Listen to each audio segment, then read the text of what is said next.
Welcome to the Standing Stones 90-second guides, where this week we'll be taking a look at Lea Castle in County Laois. Lea Castle is one of the largest and most impressive Norman-built structures in Ireland. It is strategically placed on the banks of the River Barrow just outside Portarlington. The castle was built in phases in the 13th century, beginning with an earthwork. The present stone structure was likely begun by Maurice FitzGerald, the 2nd Baron of Offaly, and completed by Agnes de Valence, the widow of the 3rd Baron of Offaly. In 1315, the castle and nearby church was burned by Edward Bruce during his conquest of Ireland.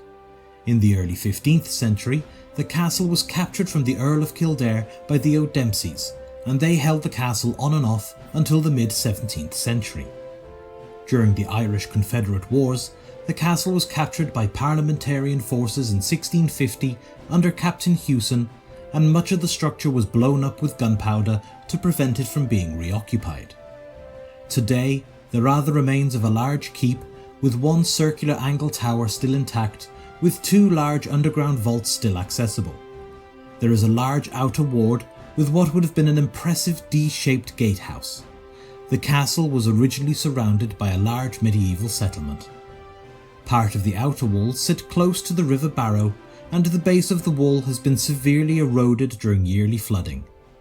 Overgrown and neglected, Lea Castle is slowly deteriorating, but remains one of Ireland's hidden gems.